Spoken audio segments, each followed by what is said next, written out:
All right, so in this tutorial, I want to show you how you can use the Spherical Panorama tool in Photoshop to create a panoramic environment out of a still image. So I don't have a lot of pictures that I've downloaded. I just want to show you a few, but I want to talk a little bit about how you can come up with some different techniques to work with this. So I have these three images. One is this one, which, potentially could make something that would look sort of nice. And another one would be this one, which in some ways seems like it could be cool, but the problem that we're gonna run into, and I want to just show you as an example, is that because it's vertical, it's not going to stretch very well. It's gonna like warp it in such a huge way that the fisheye is gonna be probably too extreme. So you generally want to try to take something for panoramic video, or excuse me, for a spherical panorama that is landscape and orientation, but at the same time, you also don't want it to be too much of a landscape. Like sometimes actually having like like something that is um, wider than it is tall, but not by too much, is kind of nice in the way that it stitches, and I'll show you and you'll see. Um, the other thing that you want to make sure that you do is use something that's got really high resolution, because if you don't, then you're going to also run into problems. So let's look at this next one. This one actually would make a great panoramic um, uh, piece, and there's some different reasons why. And one is that you'll notice that it is wider than it is tall, but it's not incredibly wide, right? It's not like a wide aspect ratio 16:9 image, for instance. So something like this would actually work pretty well. And also it would work well because if I wanted, you'll see later when we look at this, it wouldn't be that unusual for an image like this one if we did want to stitch it so that we flipped it and reversed it and made it really wide, so that if we turned all the way around, in theory, it could be the back of the kayak or the front of the kayak, and it would be sort of a seamless way to go. But anyway, these are the three that I want to show you some examples with, so you can get some ideas of what works and what doesn't work. And let's just go ahead and into Photoshop, and I'm going to open a file. Let's go ahead.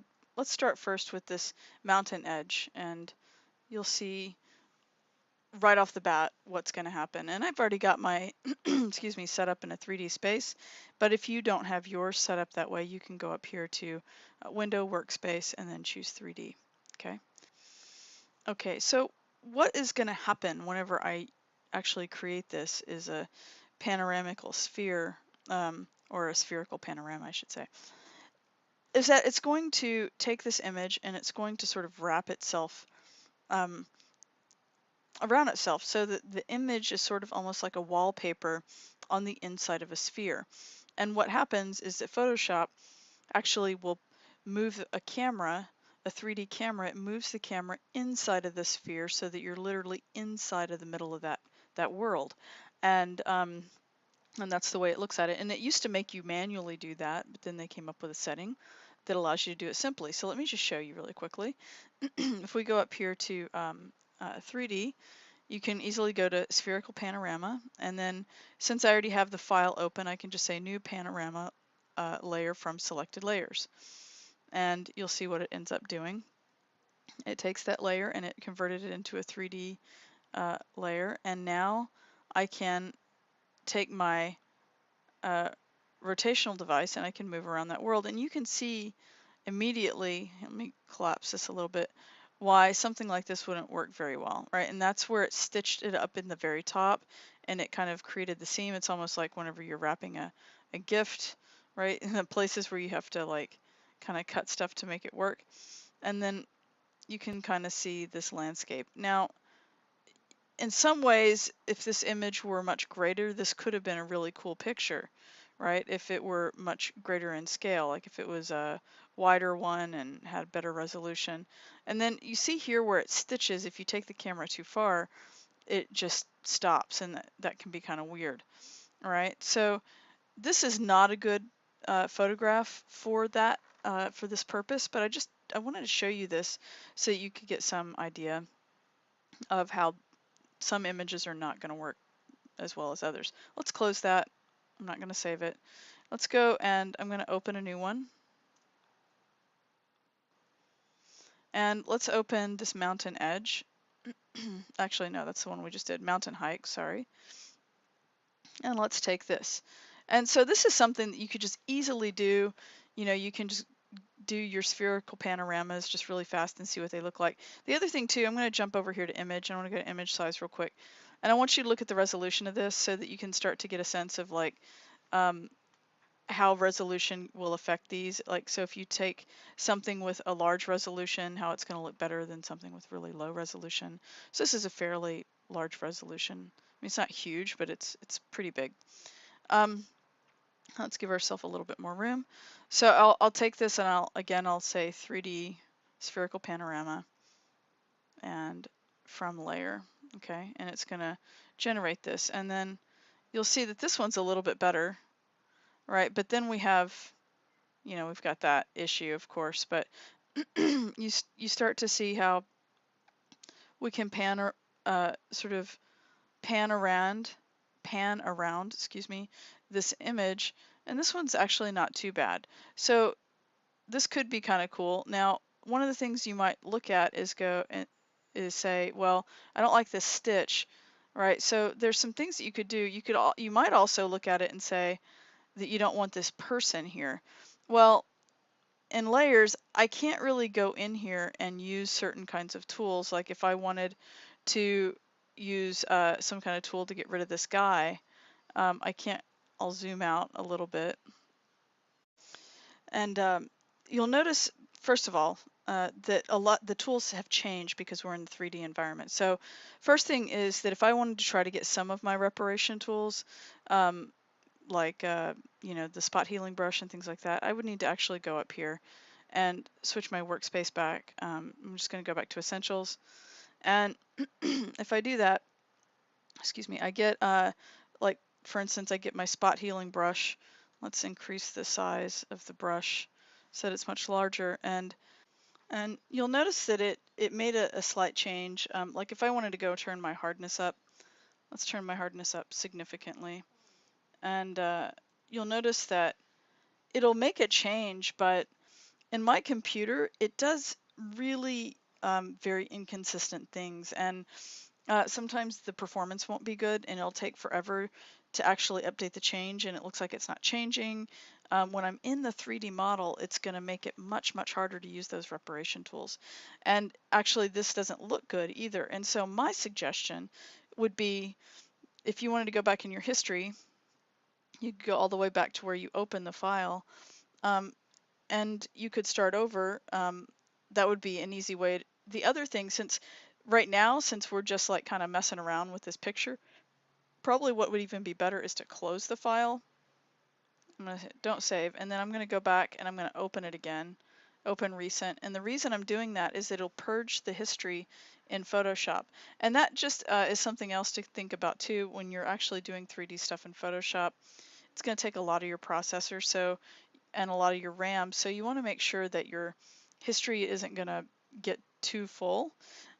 So if I go up here to Photoshop and then go to Preferences, in Windows it's going to be going to Edit Preferences. Okay, so anyway, go to your Preferences, and I'm going to go to Performance. And there are a few things that you can look at here. One is that you want to make sure that you're using the right graphics processor settings. If you're having problems with any of your rendering, this is something you should definitely come and choose. Like for instance, if 3D stuff's not available, make sure that you're using your graphics processor. The other thing too is that where it says history states, you can turn it down if you feel like you're having any kind of sluggishness or you're afraid that your computer is going to crash or something. I would turn it down so it doesn't remember as many of the history states, so it's not eating up as much, and you can adjust your cache as well. I'm going to leave my settings the way they are, but that's something that you can do. All right, so anyway, the thing that's going to work better for me, and it's going to be more efficient, and I think probably more, it's going to look better, is that I'm going to just go into the flat file, and I'm going to make my changes here. Let me collapse this so everything's on screen. And I'm going to make some changes here. And one thing I could do is I could, you know, for instance, just try to get rid of this guy like that, but that is a little bit too heavy-handed.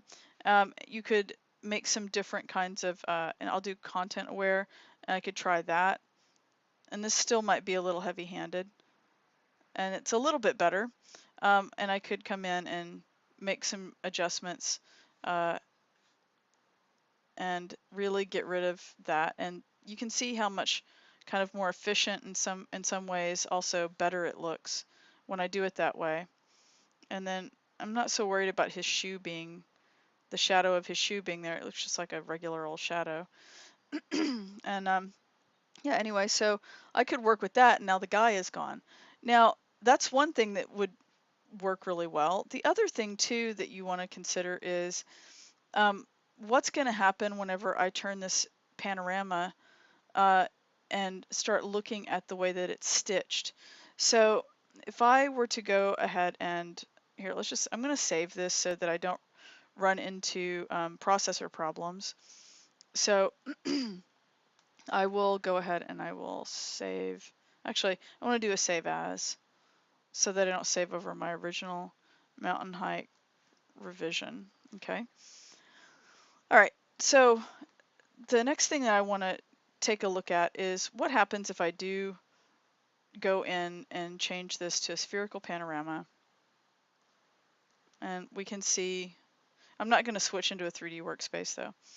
And we can start to look at what this does whenever we pan around. And you see that there's this ugly stitch right here. And that's a problem for me. But otherwise, it doesn't look too bad. And then if we kind of come down here, you see that that's where it seamed together, sort of like gift wrap, right? You know, but now we've got this view without the person in it. And this actually might be totally fine for what you want to do. That is, you know, it might be totally acceptable. The one thing that I would recommend is that if I looked at this though now and I said, man, I really wish that I could change the color and the contrast and stuff of some of the mountains. This is one of those things also where you probably are going to want to have done it in the flat file. And the reason is because if I tried to put an adjustment layer on here right now, it would make an adjustment layer, but it would be weird in the way that it would be applied to the entire thing. And so I'll just let you know right off the bat that it's much easier to make all those kinds of color corrections, reparations, things like that. I would do all of that stuff in the flat file before you turn it into a 3D model. But anyway, if you wanted to try to deal with like a stitch problem like this, this file might not be a good candidate, but we could try it. And I can show you some of the things that you might run into. First of all, I can tell you right now that we're going to have an issue with the brightness of this sun coming over this peak right here, because you don't want to run into two suns. If the sun was right at the seam, then that might be okay. But because the sun isn't right at the seam, the brightest point is just off the seam, then we would run into two sunrises, and that would be awkward. So what I'll do is I'm just going to go back into here, and I'm going to go back to open. Oops, no, not that far. Sorry. Let's get rid of the guy. There we go. Let's go back to the save as. All right. And in fact, if I wanted to purge my history, I could just close the file and open it really easily. That'd be simple. Anyway, yeah, so the other thing that I could do is look at what happens if I cut this right in the center of the brightest spot, so that where it stitches, it'll stitch together with the sun being right there at the brightest place. And so I could, let's go ahead and do that. In fact, oops, I need to change this to normal. All right, and I'm gonna take a look and see. I think that that might be sort of in the brightest place somewhere in here. Maybe it's right here actually. It's kind of hard to tell. Yeah, maybe somewhere like right in there. And if I wanted to crop it, I could do that. Now, one of the things that that's going to do is it's going to create problems for me um, in terms of like it's not going to have as good of a panoramic feeling. So there's another way to address that as well, but let's just see what happens if we go to image and then go to crop. I could have used the crop tool as well. And so now let's just see what happens when we get to that place. If we were to go and turn this into a spherical panorama.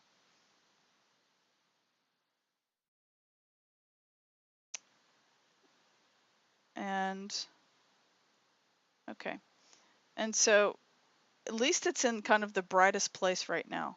So what I could do, there's some things that I could do here, is I could create this. Let me just jump backwards in my history, right?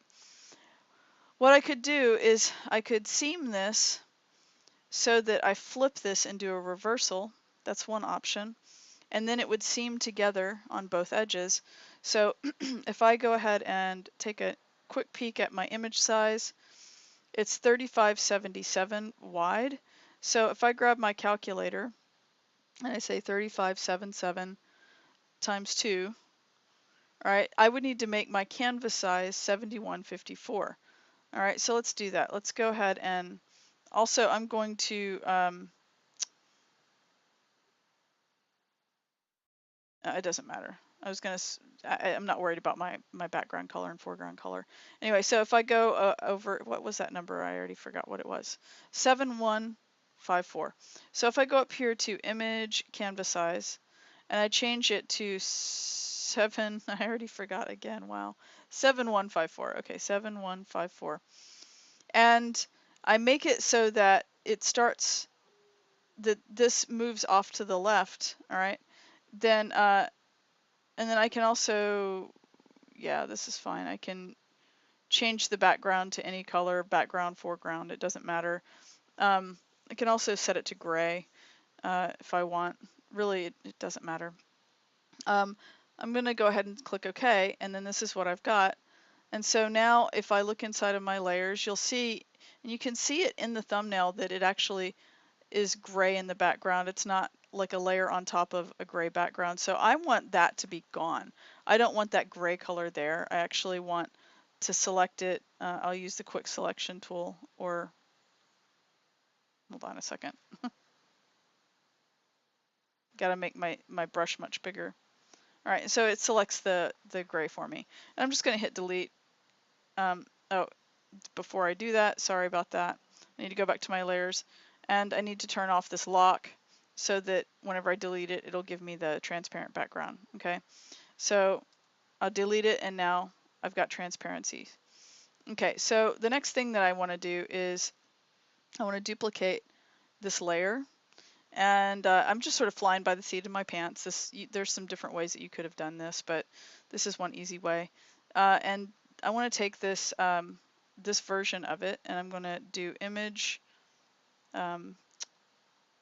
sorry, edit, not image.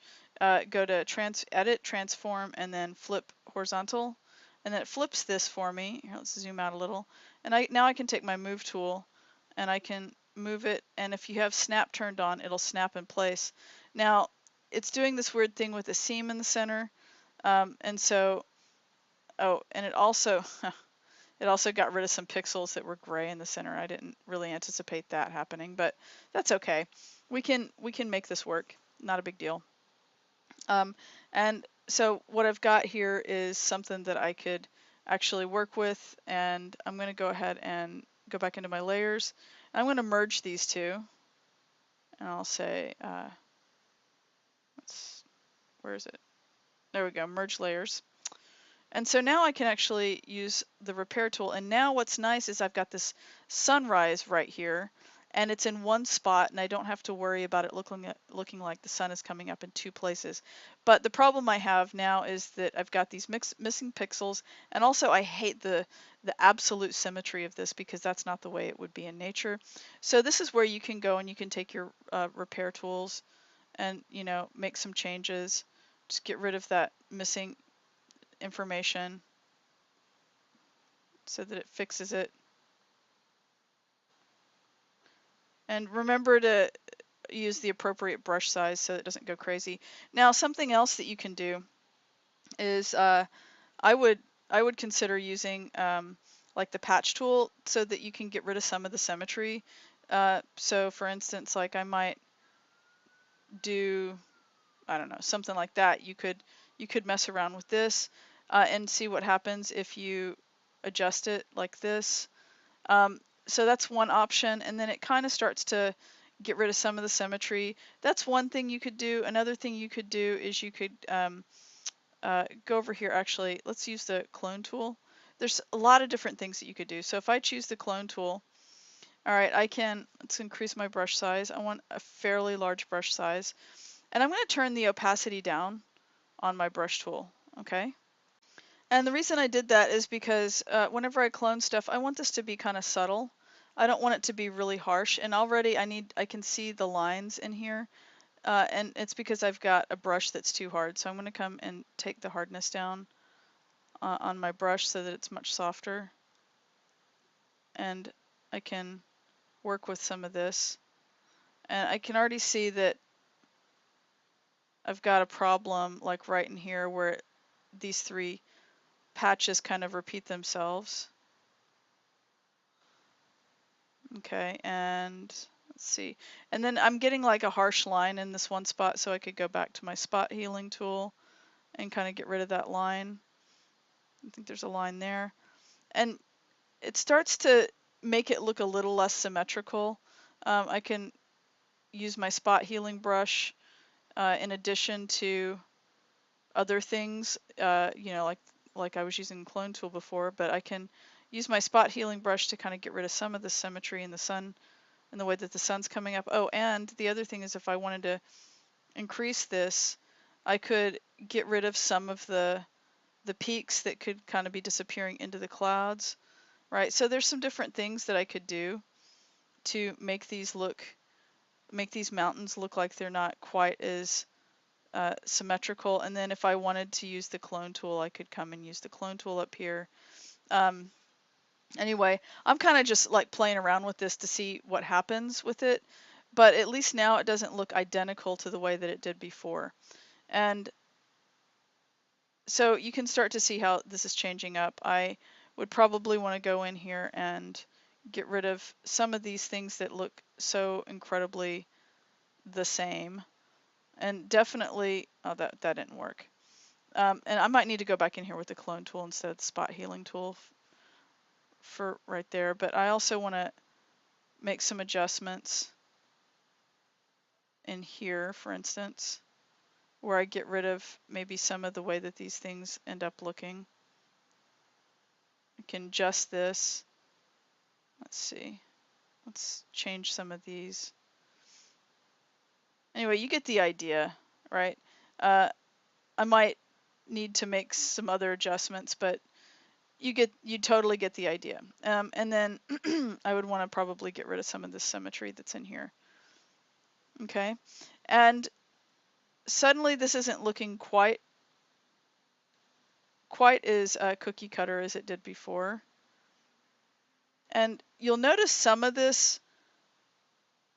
Yeah, I don't know that if that looks too good. I think I'll probably go backwards for that. I don't care for that. Let's go back one more. Yeah. And so you can spend more time with this. I don't want to make you watch me do all of this. But let's just say that I spent more time and made this look much less symmetrical than it already looks. And that's exactly what I would do. But for right now, if I wanted to take this into the spherical panorama, first of all, I think what I'll do is I'm gonna do a save as, and I'm gonna save this as Photoshop document so that if it crashes, I haven't lost everything. And now let's just see what happens. Oh, and you know what? Actually, before I do that, I'm going to go ahead and I'm going to add an adjustment layer, maybe with curves. Yeah, I think I'll do curves. And I'm going to increase the contrast a little bit by dragging this in to deepen the values, the dark values. And I'll maybe make the brights brighter and the darks a little bit darker, just sort of bump it down. And the other thing that I could do if I wanted is I could also add like a color balance if I wanted to make it warmer, but let's just stick with that for right now. And so now what I'll do is, what I could do also, if I really liked the way that this looked and I knew I did, I could merge these two so that the adjustment would go ahead and take place to the entire thing. But yeah, so what I'll do is I'll come up here, do spherical panorama from selected layer. I'm not going to switch to 3D environment. Okay, and so now I can pan around and I can see the way that this looks, and that's where it seems at the other end. So there's not a whole lot I can do about some of that, if because of the way that that other side seems. But you can see that now I've got a full environment where I can pan all the way. There's my sunrise, right? And you can see that I have a lot more options now. And this might not be at all what you need to do. It's really not a big deal. Oh, and by the way, if you have a sky, I would consider sort of making the sky a little bit, have a little less detail that's going to be pinched like that at the top. That's just a thing that you can do if you think it's going to become a problem for you. And this one down here doesn't really bother me so much. But anyway, you get the idea. And then this is one of the ways that you can start to work with your panoramic stitching.